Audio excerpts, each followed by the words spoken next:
Bonjour à tous. La nouvelle version 3.3 des extensions VMS Up est en cours de préparation. Pas sûr qu'elle sorte avant Noël, sans doute au début de l'année prochaine, c'est-à-dire 2022. En avant-première, je vais vous présenter quelques nouveautés.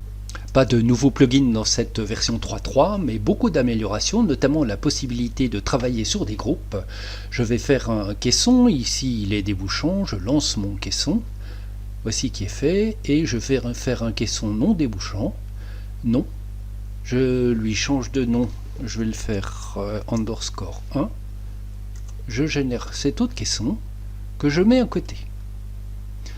La différence, c'est simplement les montants d'un côté montent jusqu'en haut, ce qui n'est pas le cas de l'autre côté. Lorsqu'on génère un caisson, c'est un groupe. Info sur l'entité, je vois que c'est un groupe. Et si j'édite ce groupe, je vois que chaque pièce est un composant solide. À présent, avec la version 3.3, je n'ai plus besoin d'éclater ce caisson pour utiliser les extensions VMS Up. Je lance assemblage, je vais prendre un excentrique, un RA25 par exemple, la face sur laquelle poser ma butée d'équerre. J'ai une petite abscisse qui apparaît lorsque je suis sur l'angle. Je vais taper par exemple 80, étoile 2.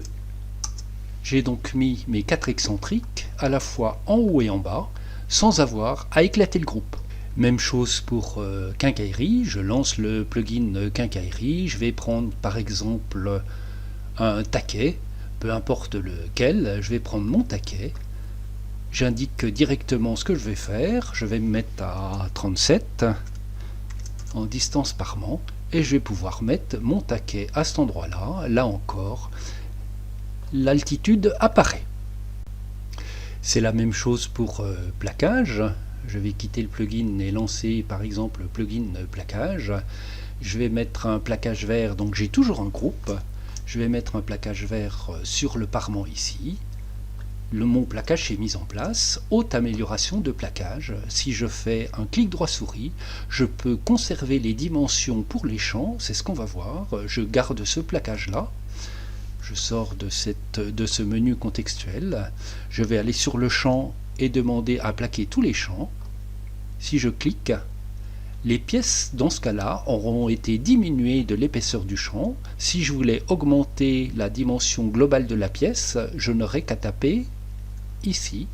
Et lorsque je fais un clic droit souris, je vois que quand je pose les champs, la dimension de la face est augmentée. Le plugin Trace-Pièces est également modifié sur une idée d'Hervé. Merci pour cette excellente idée. Je vais tourner mon groupe caisson autour de l'axe vertical, peu importe comment elle bougeait un petit peu. M pour déplacer. Si je veux tracer un rectangle ou utiliser l'outil Trace-Pièces ici, je ne peux pas le faire puisqu'il est perpendiculaire aux directions principales. Je vais à présent sélectionner mon caisson, lancer l'outil Trace-Pièces, dire que je veux une porte d'épaisseur 18, en mélaminé ça me va, et si je prends mon plugin, il va me reconnaître automatiquement les directions du groupe et je vais mettre en un clic la porte en place. Même chose si j'utilisais Système 32, j'ai ici un groupe. Je lance le plugin Système 32, il me reconnaît automatiquement le côté. J'ai fait mes trous au Système 32 sans avoir à éclater le groupe. Donc à présent, la majorité des plugins peuvent travailler sur des groupes. Il y a aussi une amélioration sur coupe d'onglet, ça avait été demandé par Capitaine Bricole qui voulait pouvoir travailler sur des pièces composites. On va faire des pièces composites avec le plugin pièces, 300, peu importe leur dimension, 30. Je vais faire deux pièces différentes qui seront en chaîne. Je génère mes pièces et je vais faire des pièces 1 qui auront les mêmes dimensions que je vais mettre dans un autre matériau. Je génère les pièces et je quitte. Je prends ces pièces plus foncées, je vais en amener une ici. À l'atelier, je vais les coller. Je prends une autre pièce ici que je vais amener à cet endroit-là. À l'atelier également, je vais les coller. Je vais grouper ces deux pièces-ci. Créer un groupe et grouper ces deux pièces là, créer un groupe, je vais faire tourner ces pièces là de 90 degrés, pas dans ce sens là, pardon, Q, dans celui-là, voilà, 90. Je vais me mettre en position pour faire ma coupe d'onglet. Donc j'ai deux pièces composites. Je lance le plugin coupe d'onglet, pas le plugin plaquage, mais le plugin coupe d'onglet, pardon. J'ai ma petite scie qui apparaît, je scie, je sors, et j'ai bien scié mes deux pièces composites. Voici pour répondre au capitaine Bricole. Autre amélioration sur le plugin coupe, pour ça je vais lancer des pièces qui vont faire 100 par 1000 par exemple. Je vais en faire 5, les pièces seront différentes, je vais générer ces pièces et quitter. Je vais les sélectionner.